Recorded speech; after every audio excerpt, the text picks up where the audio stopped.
Hi, welcome to week 2 of Music, Art, and Drama Methods. I'm going to be starting today with music, and the thing I want to get across today is a musical phrase and an 8-count beat.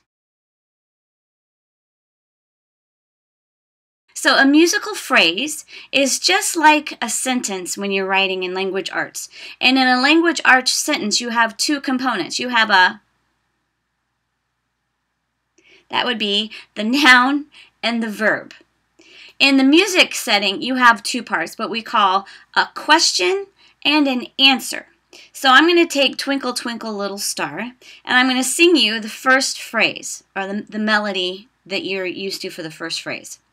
Twinkle, twinkle, little star, how I wonder what you are. You'll notice I had 8 counts right there. Let's try that again. Twinkle, twinkle, little star, how I wonder what you are. 8 counts.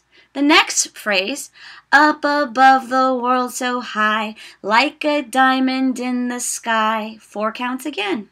So the last bit is a repeat of the first 8-count phrase. Twinkle, twinkle, little star, how I wonder what you are. That song has 3 8-count phrases. And each phrase has a question. The first question is, la la la la la la la.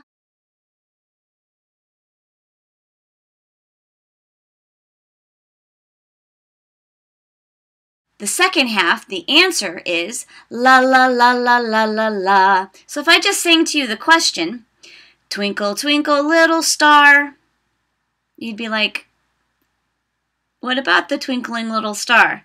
How I wonder what you are. It's kind of like a sentence. If I said the dog and walked away, I wouldn't have said a complete sentence. So I need to say the dog barked or the dog ran. In music, it's the question half of the phrase and the answer half of the phrase. So the first question, twinkle, twinkle, little star. The answer, how I wonder what you are. That's a phrase. The next phrase, up above the world so high. That's the question. The answer is a repeat. Like a diamond in the sky with new words. 8 counts. And the last 8-count phrase is a repeat of the first. Twinkle, twinkle, little star, how I wonder what you are.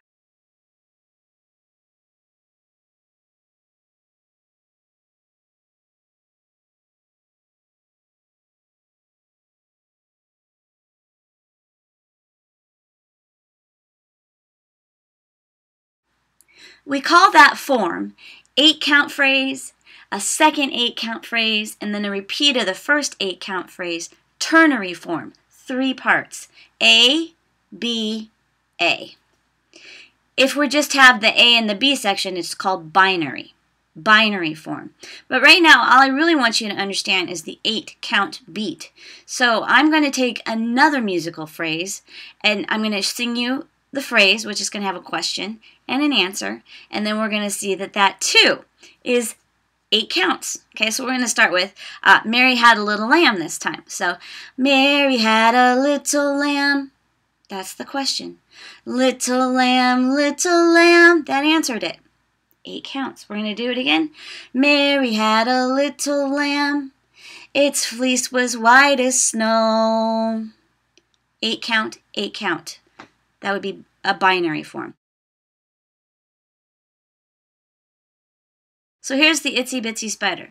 The itsy bitsy spider went up the water spout. Okay, 1, 2, here I go. The itsy bitsy spider, question, went up the water spout. Answer. 8 counts. The itsy bitsy spider went up the water spout. First phrase. Second phrase.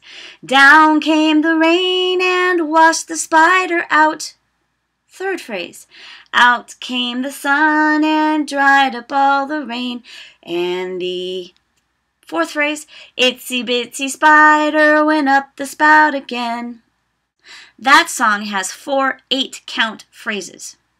The itsy bitsy spider went up the water spout.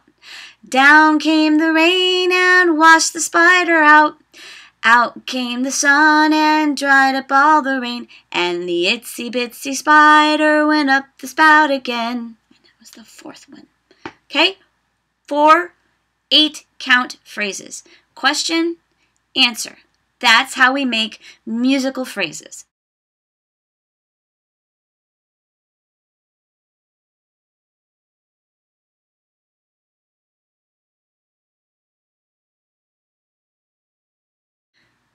The key component to student-centered teaching is that I lead the children and the students through exercises and games and activities where they experience these concepts. I can either choose to tell a 4 or 5-year-old everything I just told you about musical phrasing and 8-count beats, or I can teach them a simple dance.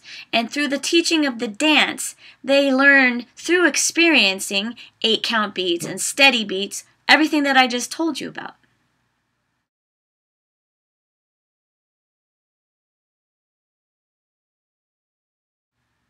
Today I'm going to take 2 Yiddish folk songs and I'm going to show you 2 simple circle dances.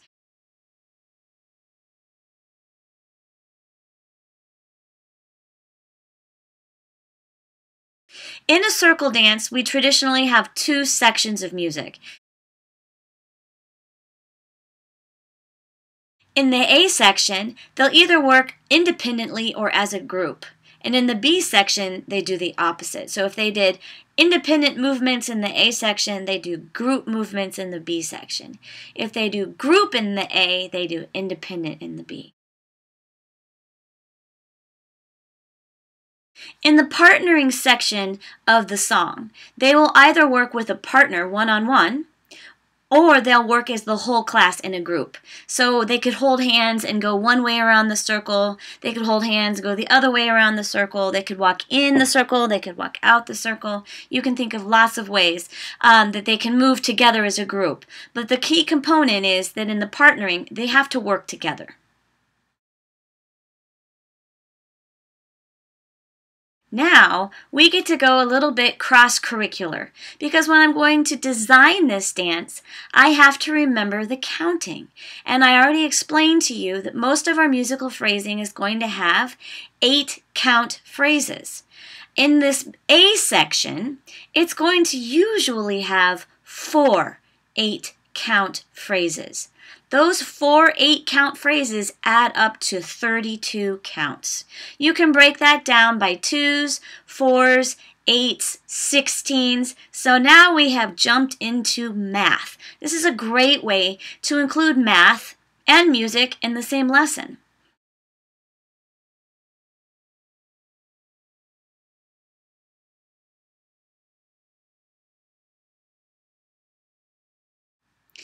In the B section, the music's going to change slightly. It'll either be a different instrumentation with a different melody, the rhythm might change. The B section will have a different feel to it, but the counting aspect is going to be exactly the same. We will have 4 8-count phrases for a total of 32 counts.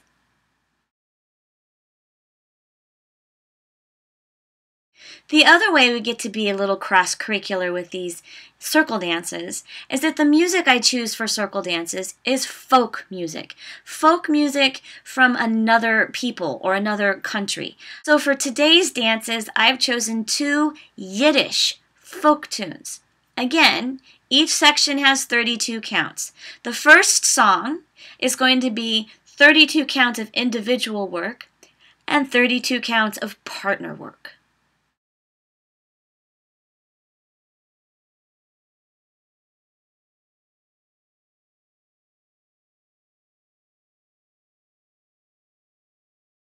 Hi, this is my daughter, Megan, and I'm going to teach her a dance, and then you guys are going to, try this at home.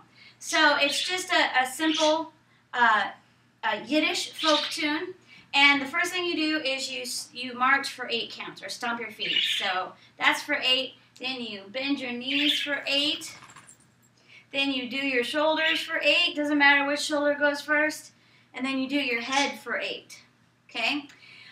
The next section, you're going to do partner work. So you go like this. You go partner, clap, self, clap, self, clap, and then you're going to lock elbows and do-si-do for 8. 1, 2, 3, 4, 5, 6. Do it again.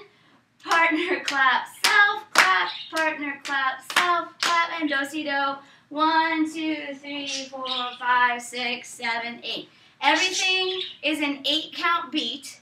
That's what I'm trying to get across, is feeling an 8-count beat, and that's what we're going to do. So I'm going to start the music. Megan and I are going to do it, and then you're going to try it at home.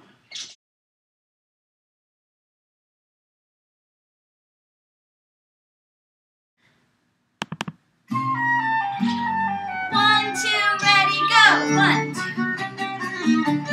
Then your knees. And your shoulders. 1, 2, 3, 4. And your head. 1, 2. Partner clap. 1, 2. Do-si-do. 3, 4, 5, 6, and 3, 4, 5, 6, and stop your feet. 1, 2, 3, 4, 5, 6, and your knees.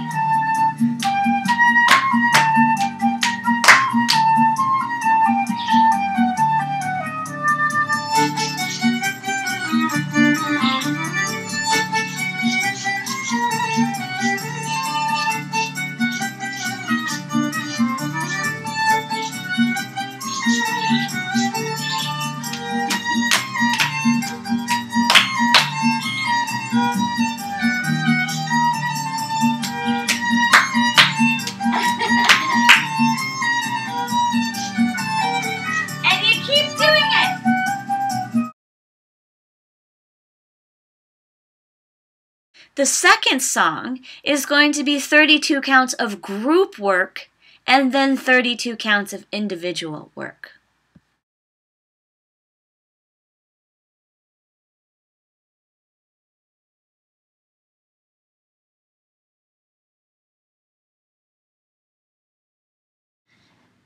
The next dance we work as a group and individually. So for 16 counts, we're going to pretend we're holding hands in a big circle.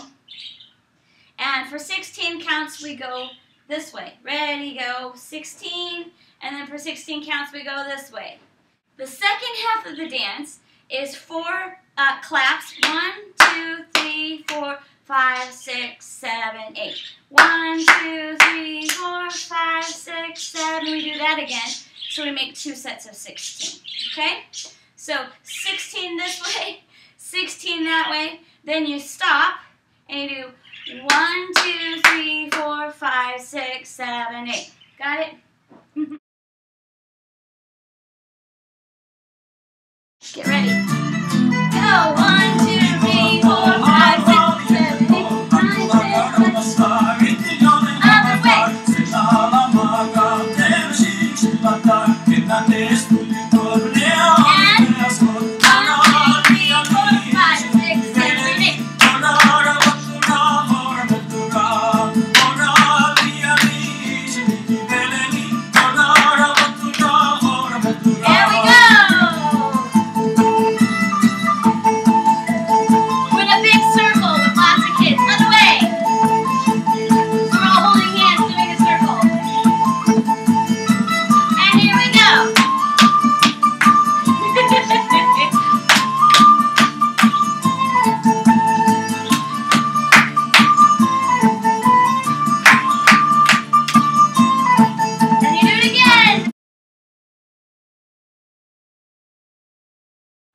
So, circle dances. In music class, for my purposes, I'm teaching them steady beat, musical phrasing, song form, 8-count beats, 32-count sections. Those are all the musical components I'm teaching them, not to mention the instruments that might be used. I could teach them about the instruments that you just heard, like the guitar and the recorders and the flutes. Those are all the musical components that I would be discussing or experiencing with the children. The other components that we get to throw in there are culture, so some social studies. Depending on what country's folk tunes you may choose, you could choose a Polish folk tune, a Russian folk tune, Asian, it doesn't matter. You find a folk tune and it's probably going to have 2 sections, each one 32 counts. And lastly, we got to throw in some math, because everything that we're doing has to be divided. So 32 counts, dividing, adding, multiplying 4 times how many times does 4 go into 32? 16 times 2 is 32. All kinds of math in here as well.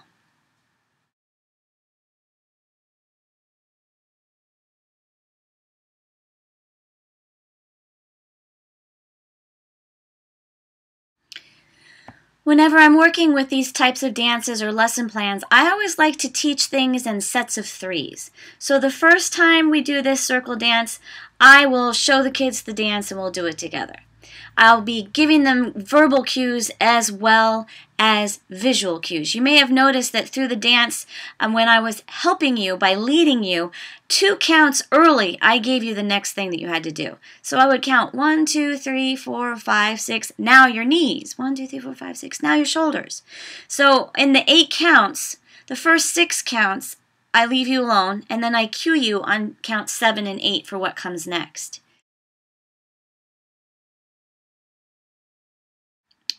The second time I do this activity with the children, I won't really need to teach it to them.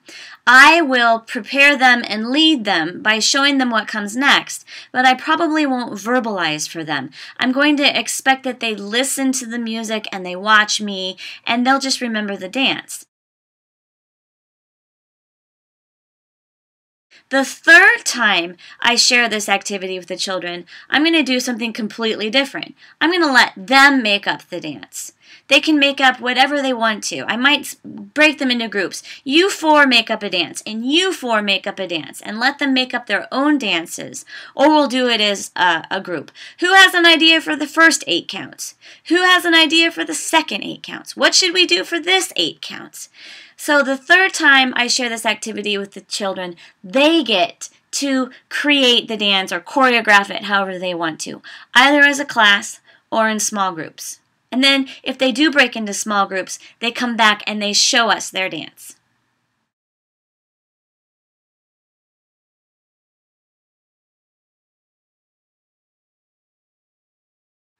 In this third component, where the children get to make up their own dance, they are expressing to me their own individualized style, and they're showing me that they understand the concepts that we have just experienced.